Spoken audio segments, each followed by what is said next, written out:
In hindsight, everybody, episode 79. We're back here on a Wednesday and wanted to come on here and just talk about really some things I talked about on last night's live show. If you guys missed that, that is on my channel under the live section. The Unofficial Steelers Podcast did that last night with Mark and Daniel. And I want to talk about some things that I talked about. Hold on one second. There we go. Want to talk about some things I talked about on there. Want to talk about maybe add on a little bit more to that. But I appreciate everybody tuning into this episode. We're one episode away from 80. I definitely want to try to keep uploading content at least a couple times a week. Recently, it's kind of been difficult. That's kind of the hard thing. It's kind of like sometimes I'm able to kind of get content consistently. Sometimes I'm not able to the way I'd like. It is what it is. It is what it is. So we just want to keep growing the channel and the podcast and continue to reach really sport fans of any kind. And especially with the Steelers offseason now, we're going to be talking about NFL playoffs. I didn't really get to talk about the NFL season the way I wanted to this year. So I'll kind of dive more into that as the playoffs go. We'll be talking about some college basketball moving forward. We'll be talking maybe some with, obviously, baseball's be starting up, so that's going to be another topic for conversation. We'll be talking about as well NFL offseason, all those type of things that are going to get going, that are going to be get going. So there's going to be a plethora of things we're going to be talking about on the channel. Hopefully I can just be able to do that as consistently the best I can. So for those who are new, welcome. Hit the subscribe, hit the like. It helps out the channel, helps me reach people like you. For those who are continual viewers, welcome as well. I appreciate your guys' support. Glad you guys are always here in the comments, in the lives, all those type of things. But we're going to talk about the Steelers offseason again this episode. And we know that they finished the year 9-8. They were one game out of a playoff spot, and they started the year by the halfway mark of the season. I believe they were, real quick. I believe they were about 3-7 or so, about the halfway point of the year. 2-6, 3-7, 6, 7, 8. Yeah, so about 8 or 9 games, about the halfway point. They were 2-6, 3-7, whatever you want to say. So the Steelers are in off-season mode. They were one game away from playoff spot. Sadly, the Jets could not clutch it out. The Steelers couldn't get in. But it is what it is. I always said, once the bye week happened, I said, look, I just want to see them have a better second half. I want to see the young guys take a step forward. And they did even more than that. And I think all fans should be satisfied with that. I know there's fans out there that say it was a failure of year because no playoffs. Well, I don't really know what to tell you. So clearly then, if you're in that boat where if you're a Steeler fan and you say, oh, well, this was a failure of a season because they didn't make the playoffs, I don't really know what to tell you at that point. Because what did you expect? Do you expect the team to just be the same it is every single year, even when you have rookies and new guys come in, taking important positions? I mean, honestly, what about New England? It's the way it is. The Steelers aren't going to be on top all the time. But for those that either think that or not, whether you think it was a successful season, whether you think it was a failure of a year, bottom line is this team's got a great future. Bottom line is you should still be excited about the future of the team. And even though I don't agree with those that say the season was a failure, I think it was a successful season. You look how the season started. Nobody knew how the season was going to go. You started with Mitch Trubisky, a brand new quarterback. You have an offensive coordinator that's very questionable. You have TJ Watt that gets injured the first game of the year. So you have an offense that isn't pushing the ball. That we know Mitch Trubisky just isn't getting the job done, isn't making the throws. We know it wasn't all his fault either, so I'm not pinpointing every single thing on him, but still, he's a high-end backup quarterback. That's what he is. That's just the reality of it. So they just were not being able to be productive. Najee Harris also was not healthy, was not running the ball well. So this team was off to a bad start. We know the defense, TJ Watt being out, the defense just was not doing their job. The defense was struggling very mightily. We know they put Kenny Pickett in my opinion, a bad time. I think he should have started the season. I think if he started the year, they'd be in the playoffs, but you know what? That's beside the point. That's a conversation for another day, and you know what? It doesn't even matter at this point. But I think they put him in at the wrong time. Like I said, if he wasn't going to start the year, I probably would have set him up for better success, not putting him in against that tough stretch against Buffalo and et cetera, et cetera. I maybe would have started him maybe that Jets game instead of throwing him in there. But whatever. So Kenny comes in. He's struggling. You look at who they're playing. They're playing Buffalo. They're playing Tampa Bay at home, which he got hurt the first half. And then they're playing Philadelphia and they're playing Miami. That's a tough 4-game stretch. And as a rookie quarterback, some Steeler fans out there were just having really exponential, unrealistic expectations for him. And he was having rookie struggles, especially against top-tier defenses like that and top teams in the league. Bye week comes, get a week off, and we're starting to see Kenny take the strides. We're starting to see him play better, making better decisions, making better throws, seeing some more throws that you were obviously wanting to see from your rookie. And each week it continued to go up and up and up. And as we sit here at the end of the year, we all sit here and say that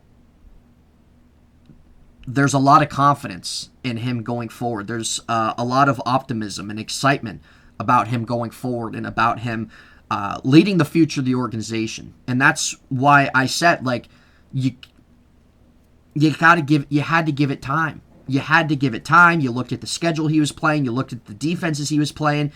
Every rookie's different. Every rookie grows at different rates, and you had to give it time. And now, since time was kind of given, and then you see really how he was playing the second half of the season, and especially the final stretch of the year, there's a lot of encouraging things. There's a lot of optimism, a lot of things to be excited about when it comes to Kenny. So you had to give it time. And now, with the time given, you were starting to see things produce. You're starting to see progression. You were starting to see, really, the tree starting to bear its fruit, if that makes sense. So, the way that this season went, everybody was probably projecting a top 5 pick. But I said, look, regardless how the season ends, I just want to see growth from the young guys. I want to see Kenny progress. I want to see Pickens progress. I want to see when TJ Watt comes back, the defense start playing better. And they did that, and they did even more than that. And they found themselves in a playoff spot in the last game of the year.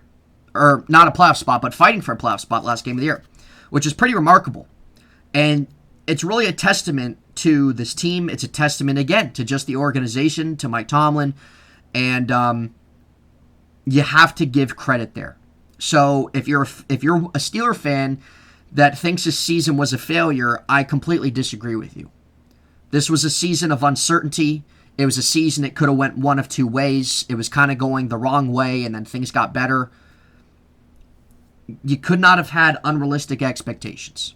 And there's fans out there that did throughout the season. And so at the end of the day, if you're disappointed, that's on you. That's on you for the expectations you had. I think them finishing 9-8, finishing 7-2 on the year, seeing the growth of Kenny, seeing the defense come back together and be the defense we wanted to see this defense be the first half of the year, to me, that's a win. And that's a successful year. A very successful year. And now you can see what you have. You can see where the team is, and you can see, look, we're not far away, man. We can be right back in this thing next year. So now you take it to the offseason, and you make whatever decisions you got to make to take that leap. And if they can do that, I think that they will find themselves right in battling for the AFC North. No question about it. But a lot of things from this season that I took away from was really seeing, I think when you're sitting at 2-6 as a team, and everything that the work you continue to put in, the team didn't give up, the team kept fighting every week, the team got better as the season went on. I think as you're sitting there on the Steelers team, you're sitting there, you got to be encouraged. And you have to sit there and say, I'm excited about us going forward. I'm excited what we can do going forward. I'm excited about the future of our team. And there's many people in the media, there's people around the league that are saying the same thing. The Steelers this season, it was more so a transition year. The Steelers don't like to use the term rebuild. They don't rebuild, they retool. And that's one thing as a Steeler fan that I've always appreciated. They're not an organization that tears everything down and starts over. We see that all in sports. That there's teams that after they kind of do their run, they tear it down and they restart. And sometimes it takes a long time. Sometimes there's teams that do that. It only takes a few years. But the Steelers did not do that. The Steelers still treated this season as a season of them wanting to win. That's what they do every year. And they wanted to win this season off their defense and obviously having Mitch start to have average at best offense. But it doesn't work that way anymore in the NFL. You got to be able, I'm not saying that you can't win games that are low scoring, but more times than not, you got to be able to produce points. You got to be able to stretch the ball down the field, push the ball down the field, make plays down the field. And that's something the Steelers did not have all year.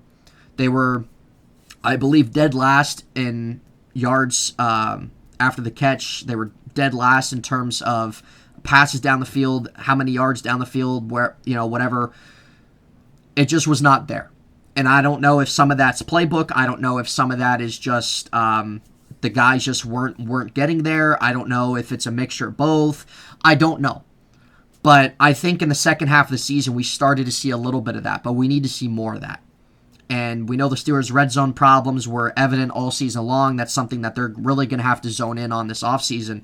But the second half of the year, another thing that really stood out to me was with Kenny's growth and progression on a weekly basis, he drove the team up the field more times than not fairly well. It's just they could not finish in the red zone. So if you can really get that aspect figured out and find more consistency in the red zone, more red zone efficiency, that's really all you need, I feel like, at the end of the day for this offense. Now, I'm not saying that's the only thing the offense is missing. There's still a little bit there left to be desired. But I'm saying in terms of the amount of times that they were able to have productive drives and drive up the field, but it ending in field goals and not resulting in touchdowns is quite a bit. So if you can close that margin, you're going to find yourself, you're going to be setting yourselves up better. And so they know themselves that's something they got to do better. But nonetheless, there's, I think, a handful of things to take away from the second half. And with their season being over, there's a lot of things to be optimistic about. There's a lot of things to look forward to in the offseason with free agency, with the draft, and really them moving forward. Now, when I was saying that the Steelers aren't a team that rebuilds or anything like that, they're not. And like I said, there's a lot of teams in sports where they've been rebuilding for years and they just cannot figure it out. And I can name a few. You look at the Washington Redskins, the Commanders, they've been doing it for years. The Texans, the Browns were doing it for years. You look at right now, I mean, the New York Jets were doing it for years. They still are a little bit. You look at the freaking Pirates in baseball. I'm a Pirate fan. They've been freaking doing it for years. They can't figure it out. The Oakland A's. I mean, and it's different, right? Like the Tampa Bay Buccaneers might start doing it if Tom Brady leaves. So a lot of teams enter that phase, but the difference is when you look at high-end organizations and then you look at low-end organizations. The low-end organizations, and the Jags too. The Jags were doing that for years. The Lions. The low-end organizations are the organizations that just take years and years and years and years to figure it out, to be able to get talent, to be able to get coaching right, to set themselves up for long-term success. It takes them so long. And there's teams that have been doing it all across sport for years, and they still just cannot get to where they want to be. And then you have more of the high-end organizations where if they enter that territory, it might only be a short-term thing. With the Steelers, after Ben retired and entering this season, like I said, you draft Kenny, you have Mitch, you have uncertainty at quarterback, you don't know how it's going to work out before the season starts. You have a promising defense, right? And I'm talking about going into this season, this past season. There was a lot of questions. So it was one of those things where, okay, the Steelers are transitioning into a new era. We don't really quite know what we have yet. We don't really quite know what things are going to be in the future. It could have been something where, I don't know. It could have been something where there just wasn't much there this year, and it could be something where you look at it and say, okay, they're still a little bit away. It could have been something where, okay, yeah, you know what they did this year, and maybe give them a couple years, and it can be a short-term type thing, and they can find themselves. But that wasn't the case for either one. The Steelers entered this season, none of us fans knew how things were going to go. The Steelers entered this season still wanting to win. Like I said, they wanted to win with their defense. They wanted to try to maybe score an average amount of points. It didn't work. Their mindset for this year did not work. Okay? And they found themselves in the hole at 2-6, and they lost some games early on. Patriots, Jets, those are 2 games early on. Even the Dolphins, 16-10. They lost some key games early on that they could have won, that when we look at the second half they wouldn't have had to rely on other teams to get in the playoffs, right? But still, the Steelers entered a year of uncertainty. Wasn't quite sure how Mitch was going to do. When was Kenny going to play? Were we going to be able to see enough of Kenny this year to really be able to determine what he can do? So there were a lot of things going in the year. Mitch wasn't good. They put Kenny in and not an ideal time. Went through rookie pains. Bye week happens. You're starting to see development. You're starting to see flourishment. And as we sit here at the end of the year, a lot of us are confident in Kenny Pickett's future. And many who aren't Steeler fans say the same thing. And that's why it was about time. But as we sit here now, this team's ready to go.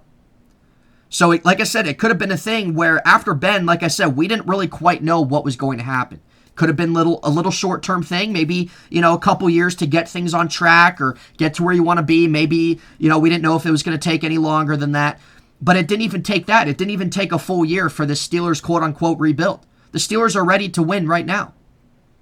And that's really such a great thing. And that's what I mean by when you distinguish organizations and franchises from one and the other. You have the ones that do it for years and can't get it. And then you have the high-end ones where they have a lot of success. They might have, and then if they have to enter a short-term thing, they can do that, but then find themselves right back, right? The Steelers, we know, are a high-end organization in all the sports. We know this. They know how to draft. They know how to develop. Their coaching's always been top tier throughout the years. They have stability, all those type of things. They have class. As we sit here right now, the Steelers aren't even going to have to really even enter a couple-year purgatory. And I'm not saying couple-year purgatory where they win 4 games, something like that, but just of getting your feet back on track. They don't even have to enter that. They're ready to go now. The Steelers, they need to have a strong offseason. They find themselves right back competing in the AFC North. So the Steelers they're able to sit here and see what they got to do, what they have right now. Very close to making the playoffs. They know what they got. They know what they got to do. They're ready to go. They're ready to win right now. And I'm not sitting here saying that they're going to be a Super Bowl contender next year, but I'm sitting here saying that they can find themselves fighting right there with Cincinnati for the AFC North next year. They could find themselves as a playoff team next year. And then who knows what happens from there. But the great thing is, though, is that the Steelers, they know what they have, and they're ready to go right now. And it's what distinguishes them from so many other organizations in all of sports. And what they have now is something that they can have for years on end in the future. So it's a great thing. It's an exciting thing. And that's what people should be so grateful for as why they're Steelers fans. Now, for this offseason, I'm not going to go too in-depth in the sense of drafting and dissecting all these free agents. But in terms of maybe some positions that we know the Steelers can do to strengthen. Offense, they really don't have to do a lot. They really don't have to do much there. You have a great running back duo with Najee Harris and Jaylen Warren, right? We said last year Najee needed somebody behind him to help him out. Jaylen Warren has emerged as that guy. You got your quarterback with Kenny. You got George Pickens. You got Deontay Johnson, at least as of now. I personally wouldn't trade him. I know that there's a lot of Steeler fans that are kind of over him. I understand the frustrations, but I still wouldn't. I don't think that you should take some weapons away from Kenny, and I think if you move him, that's just another hole in wide receiver you have to find. And you got to draft somebody, and then you got to sign somebody again. And it's just, I'd rather keep him and George, sign a veteran wide receiver there. But nonetheless, we'll see what happens. But they do have to add a wide receiver to that group. They don't need to add somebody that needs the ball all the time. They need to bring, I think, a little bit of leadership there. You're set on tight end. And I'm not counting depth or anything like that either. I'm just talking about your normal starting skill positions. Offensive line, we know the offensive line was a big concern going into the year. They played pretty well, and they were pretty solid in the second half of the year, and even the first half. Like they were a little shaky at times, but they weren't as bad as people thought. So now we sit here with the offensive line. Center Mason Cole signed to a 3-year deal this past offseason. He had a pretty solid year, and I like his attitude. I like the leadership he brings. I think that he has the attitude of a Steeler. I like him there. I'm not saying Mason Cole is the long-term answer at center, but I'm saying that you don't need to focus in on center this offseason, and I don't think you need to for now. I like him there. James Daniels, they signed him to a pretty decent 3-year contract this offseason. He had a pretty good year. He was our best offensive lineman. Think you should like what you got there. He's only 25 now. Chuck Okorafor signed a 3-year deal. They had an opt-out, so they could still get out of his contract, but still, I don't think you need to. I think that he's nothing special, but I believe he's going to be entering his 6th season now. I think he's somebody that, hey, he's an average tackle. He's an average right tackle, and that's okay. I think that left side's really what you have to focus in on. And whether you look at an interior lineman in free agency, there's a few out there. Whether you look at one with your first 3 picks in the top 50, you could do that as well. Kevin Dotson, I'm not saying that I don't like Kevin Dotson, but the Steelers kind of had some of their concerns with him this offseason.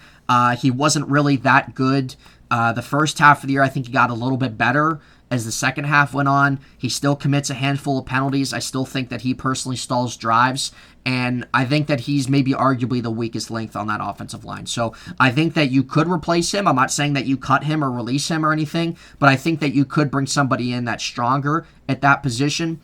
Left tackle Dan Moore. I know that there's people that are okay sticking with him. I know that there's people that have been talking about that they need to get a new left tackle. I'm kind of on the fence here. I think I'm okay if they go and draft a tackle early, or if they sign somebody in free agency. I'm okay with that. I think Dan Moore, I think he's been up and down this year. I think he's been up and down. He's shown some good things. He's shown some things as in, like, why is this guy the left tackle? I know some people think that he's playing out of position. I know that. Now, I don't know if he is or not. I'm not there on the practices. I'm not the scout report, one of the scouts or anything. But nonetheless, left side of the offensive line is probably the side of the offensive line that you will see the Steelers and probably look at to attack in some type of way. But other than that, offensively, offense is something that I don't really think we're going to see them draft really too much with. Now, if they would trade Deontay or something, well, then that might be a little bit different story. 1 second. Gotta get some water. Gotta replenish. Defensively, defense is the thing, which is kind of funny because the Steelers' defense was really good the second half, but there's still a lot to be left desired there. You look at the defensive line. You got Cam Hayward there. Cam Hayward had another really good season. He has just gotten better the older he gets. Larry Ogunjobi's a free agent. You could bring him back. You could. You have DeMarvin Leal, who showed some good things early on in the season. I would love to see them go after a defensive tackle. I think that there's a plethora of them that they could bring in. Javon Hargrave is one. De'Aaron Payne's another guy. And I could go over the list, and there's quite a few of them. I would love to see them invest in a strong defensive tackle. Bring back Ogunjobi, and there's your 4. Leal, Hayward, the free agent, and Ogunjobi. There's your 4. I would love that. So defensive tackle, defensive line is definitely something they have to establish. Linebacker. We know TJ Watt, Alex Highsmith, that's your duo. Inside linebacker is probably the biggest position on defense that they have to figure out. Devin Bush is good as gone. Devin Bush pretty much got, at the end of the day, hardly any snaps at the end of the year. He's just not the player. He's not. He had a really good rookie year, was having a good year up to he tore his ACL, and after that, the last 2 years, he just has not been the Devin Bush of old. It's time to move on. And it is what it is. And it happens to players, and they just cannot become that same player they were. Robert Spillane's a free agent. Do you bring him back on a cheap contract? Maybe. Okay. You have Mark Robinson as well, who came in, played some snaps, showed some good things. He'll be there as well, competing in the next year. Miles Jack is somebody. Miles Jack is owed $11 million this offseason. So what do you do there? I think Miles Jack's probably the biggest question. Miles Jack was not the player that I think a lot of us Steeler fans hoped for him to be this year. But it's not that Miles Jack was bad. But I don't really think he deserves big player money right now. And you can do a few things. You can cut him and save yourself that money. You can extend him, which is what I would preferably do.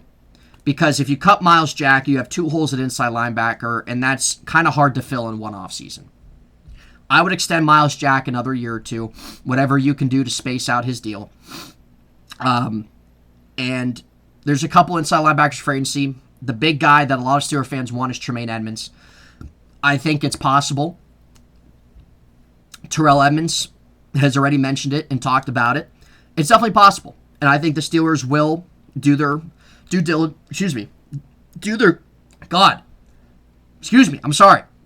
They will do their due diligence on Tremaine Edmonds, and I think it's definitely possible that they bring him in. But inside linebacker is probably the biggest position on defense they got to attack, at least in my opinion.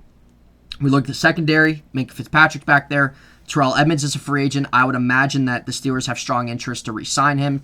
Terrell Edmonds has even come out and said that this is home to him. He wants to be here. Cam Sutton is a free agent as well. Cam Sutton had another great year. He's someone the Steelers have to re-sign. And Cam Sutton said too, this is home. This is home base. I see them re-signing him. Levi Wallace is under contract another year. I'm fine with them keeping him. He had some injury problems early on, but when he plays, he's really not that bad. They got to attack cornerback, though. And I've seen in the draft, there's a few corners they could take in the first round. You look at Cam Smith, Joey Porter. You look at Kale Ringo out of Georgia. Those are a few guys that they can look at in the draft in the first round if they want to do that. We know free agency is also an option. So, like I said, I'm not going to sit here and list and make predictions or anything right now on this. That will probably come with time in the next couple months. Maybe around March, we'll do something like that. But defensively, inside linebacker, defensive line, and corner are the three positions that they got to strengthen. I think inside linebacker is probably the biggest one. But they can go out in free agency this year, bring in a couple guys in to strengthen that. You can attack the rest through the draft, whatever you want to do there. Like I said, offensive line is still going to be something I would imagine they would still probably look at. But at the end of the day, they don't need to. And the Steelers have not been a team that breaks the bank in free agency. We know this. And I still don't really expect them to do that. But I could still see them making a pretty solid big signing in this offseason. And I think with the new management of Omar Khan and Andy Weidel, the assistant GM who was with the Eagles, this is their first offseason for themselves, and I think we're going to see some things a little bit different. We saw that Omar Khan was wanting to gave out contract extensions earlier on this summer than what Kevin Colbert does. I think Omar Khan's a little bit more aggressive than Kevin Colbert, and so I'm excited to see what he's going to do. I think this offseason's going to be maybe the biggest Steelers offseason that they've had in quite a long time. It's a very important offseason, and I think they're going to be aggressive in the draft and free agency. The Steelers have draft picks to work with. They got 3 picks in the top 50. So that's an exciting thing. But nonetheless, the Steelers need to really strengthen some of those positions through free agency, through the draft. But as I've said too, all of us, there's a lot of excitement and a lot of optimism about this team next year and even beyond in the future. There really is. And that's just really a great thing. And even when you see players too, man, like Cam and Terrell Edmonds, and you look at guys that have left the Steelers over the years saying they regret leaving, it's just a testament to the franchise. It really is. And that's what makes it special to be a Steelers fan. That's what makes it exciting to be a Steelers fan, because the team wants to win every year, right? So you know that you're going to be competitive pretty much every year. And what the team does, what they stand for, really how they ran as an organization, player development, all those things. It's what makes you grateful to be a Steelers fan. So I'm excited about this offseason. Yeah, I do wish the Steelers were able to get in a final playoff spot. I think it would have been great, of course, but there's a lot of things to build off of, and I think that players on the team, they look at that, they say, hey, look how far we've come. Look how much we fought, right? We're not we were one game away from playoff spot. We're not far away from being where we want to be. And we're going to make that push this next upcoming year. So that alone is, I think, as well something that even will drive people to be here. I think Pittsburgh's has always kind of been an ideal destination spot for free agents. But still, when you look at players around the league, when they look at really what the Steelers did, Mike Tomlin has always been a coach that a lot of players like to play for. It's going to drive people to want to be here. So I'm excited to see who they're going to be interested in, what they're going to do. But we know that those are some key positions they're definitely going to zone in on also. But, man, just a lot of things to take away from this year. Just a lot of things to take away from the second half and the push they made and everything like that. And it just sets them up really good for next year and beyond, man. And I think that's what makes me so excited as well, is just because the Steelers are ready, man. The Steelers are ready. The Steelers are ready to take that leap forward. And I think at the end of the day, have a strong offseason, man. You're going to find yourselves right back in there. So wanted to come on here, just kind of put some thoughts out about how the season ended, a few things that I kind of took away from the year, really about the direction of the franchise and stuff like that. So let me know your guys' thoughts. Let me know your guys' thoughts about the offseason, what you think the Steelers should do or what you would do, everything like that. But I appreciate all you guys tuning in. Appreciate your support. Hit the thumbs up and the subscribe, guys. Try to put out, I'm not going to have any content the rest of this week, but I will be live on Saturday for another podcast of the Unofficial Steelers Podcast. So tune into that, guys, as well. But nonetheless, thank you, everybody, for tuning in, and we will see you Saturday.